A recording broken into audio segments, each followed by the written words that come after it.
up 13-5. And look at John Costi, can read his lips. Timeout. We'll take it.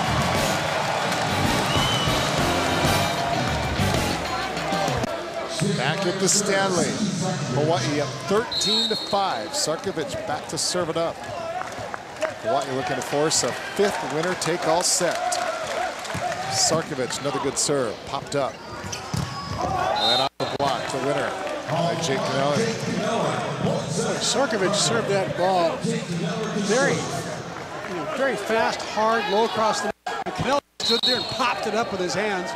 Not the usual forearm pass. Averill. Blocked. And then the soft little touch, and Sador trying to pull off a pancake dig. Not quite able to get his hand underneath it. Point for the Cardinal, it's 13-7. Something just crossed my mind, Chris. Every match that Hawaii has gone 5, Athletics Director Ben Jay was here. He was here when Hawaii beat UCLA. There he is. He was here when Hawaii beat Pepperdine in 5. And he has a lucky seat. And he always ends up in that third seat over there by where the media are. And somebody's in that seat tonight. Is he going to have to pull rank? He might. Says, hey, guy, you know what? I appreciate that you're a fan, but that's my lucky seat. Nice save over there by Hawaii. J.P. Marks gets the winner off Stephen Irvin. J.P. Marks is the one player for Hawaii, I think, that's just been slow getting started tonight. That's just his 8th kill in 27 tries. He's hitting 185. Not a typical night for him. Averill back to serve it up for Hawaii. Up by 7. Pancake dig by Averill. Marks pops it up. They go back to Marks. Little soft shot. Over the middle. Holt, and one of the few times tonight Davis is blocked, but it's blocked out. Point for Hawaii, and at 15. The two teams got a TV timeout. We'll keep it here with Hawaii up 15-7. And when you see a guy 6'7" getting down for the pancake, gotta like the effort. Especially when you know that Averill had shoulder surgery last year. Spent the whole fall rehabbing and all summer. So to get down there on the floor and reach that shoulder out and extend, you got to think it might just hurt just a little bit. But he's willing to do anything to give it up for the team, and he's just so happy to be on the floor right now. Is Taylor Averill. You thought he might have to sit out the entire year. I think Charlie Wade right there is really happy that Taylor made the comeback that he did. I think he also got like a 4.0 in GPA in the first semester as well. So he's had a good year both on and off the court. Ah, good for him. Sunday is a day off, Super Bowl Sunday, so you imagine Charlie Wade will probably give his troops the day off. Actually, it's a mandatory NC2A day off. Every that 7th day, you have to give them off. So that's... they played last Sunday. Yeah, so they can go 6 days, and then tomorrow's the next day they got to take off. Or I'm sorry, Sunday will be the day they have to take off. Yeah. Well, I'm sure Charlie will be happy to give him the day off because I'm sure he wants to watch a little football himself. You saw that hitting percentage for set 4. Look at that. Hawaii hitting .500. They made no hitting errors. 7 kills and 14 tries, and Stanford hitting .167. They normally hit .327. They're 3rd in the league in kill percentage. And Max Wexum back in there. In the center position, giving Hawaii a bigger block in the front there with Davis Holt, J.P. Marks, and Averill pops it over the net. And a big-time swing by Stephen Irvin. And for Irvin, it doesn't matter whether it's Ramos there or Wexum there. He still finds a way to rip the ball down the line to pick up kill number 20. What a night he's having. Wexing out, Joby Ramos back in the match. Hawaii still up by 7.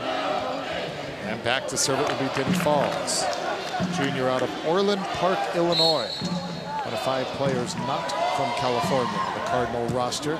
Good serve right off the top of the net. Marks and that's good for the winner. And JP now at 9 kills, one away from reaching double figures. Siki has 13 to lead all Warriors. Brooke Sador has 12, Taylor Averill 10. Not too often that JP Marks is number 4 on the kill leaderboard for Hawaii. He's usually the leader on the kill board.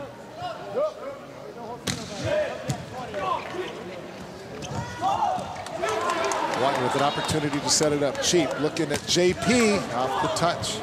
And a chance for Cook. Cheap keeps it alive again. Back to Marks, and he is roofed. Solid block by James Shaw and Spencer Haley. 12 blocks now. There's Cheap with a one-arm save. Siki puts up a nice set, but Stanford block well formed. It was too good for JP Marks that time. 12 blocks for Stanford, 13 for the University of Hawaii. And out of the back row, Sarkovic with a good swing, good for the kill. And Siki continues to add to his total. And we haven't seen that back row quick to Siki much tonight. I'm not sure why the strategy has been to stay away from that set, but my guess is they'll probably, since they were successful there, they'll try it a couple more times before this night's over. Good serve, but just out. Boy, had some spin on it. It was like a slider going for that low outside corner. That was very close. But Hawaii maintains that 7-point advantage. It'll be 10 serving 7. Stephen Irvin. Just serve it up for the Cardinal.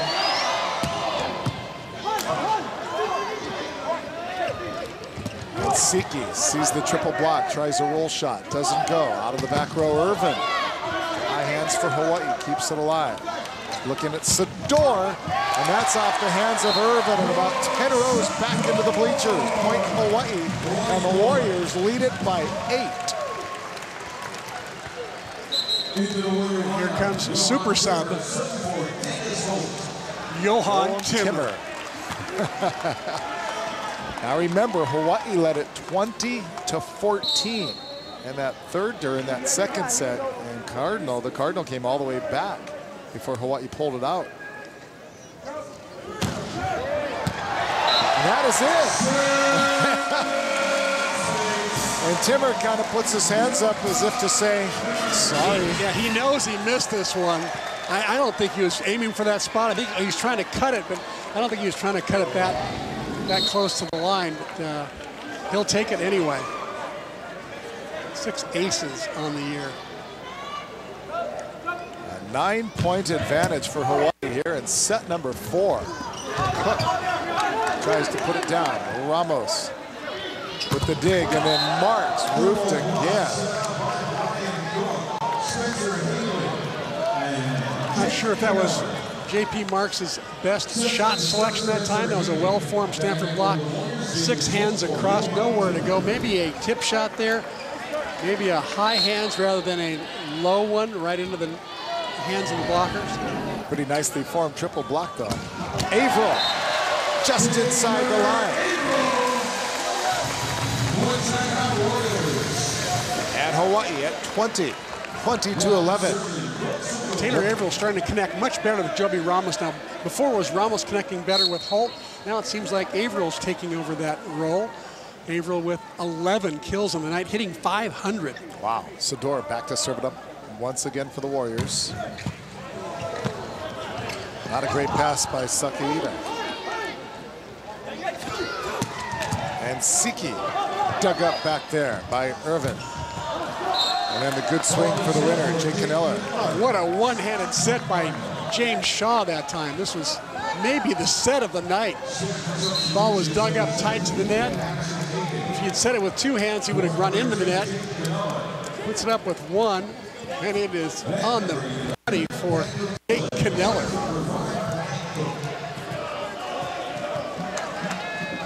Now in to serve is Daniel Tublin. That shot right there is Madison Hayden. He's number 17. And Tublin's the server. Hayden's the front row sub. Tublin's the back row sub. Good serve. What a great pass by Cheap. Getting that ball off the cable. And then Siki trying to power it through the triple block to no avail. Hawaii marks out of the back row. Irvin can't find the floor, and now Siki once again blocked. The block is proving formidable for Stanford. Oh, look at that ball ping-ponged around the Cardinal defense.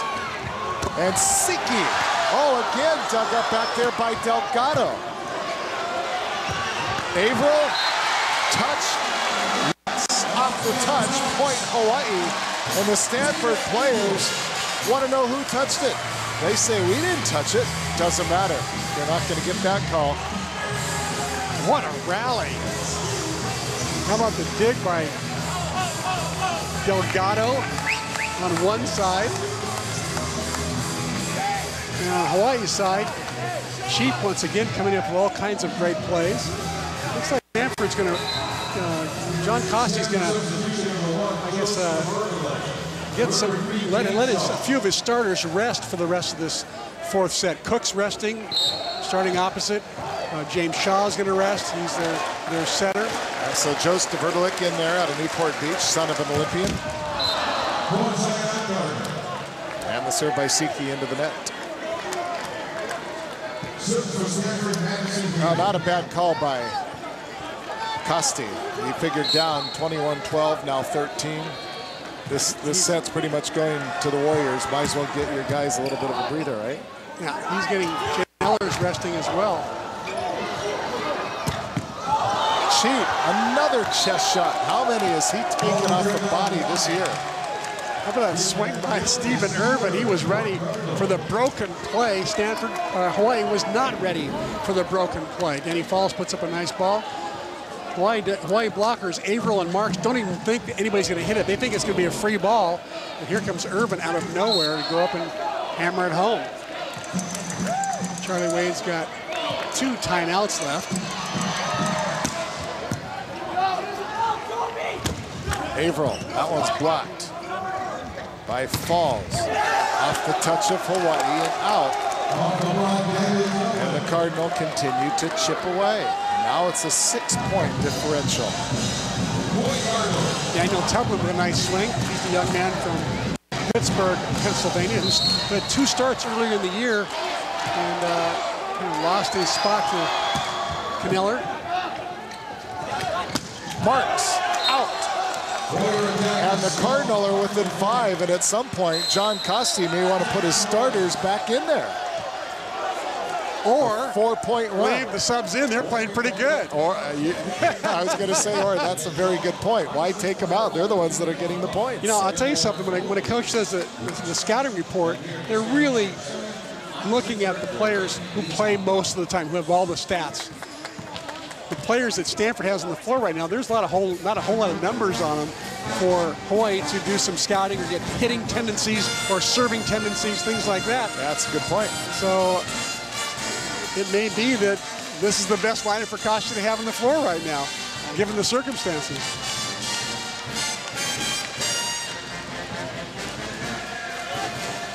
You see the hitting percentages for the night. Stanford hitting .275.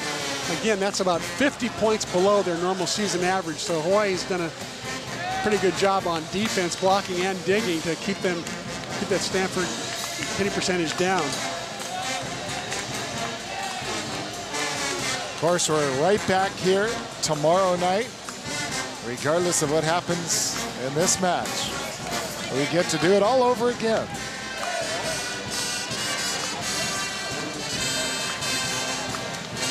We've had some interesting Friday, Sunday matches this year rather than the Friday, Saturday matches. And so Stanford not the beneficiary of that day off in between, going back to back. Actually asked some of the Warriors what do they think about that Sunday afternoon match at 5 o'clock. They said, you know, it kind of threw us off a little. Yeah. Even though they wanted it 3 straight, they prefer the 7 o'clock start time. Yeah.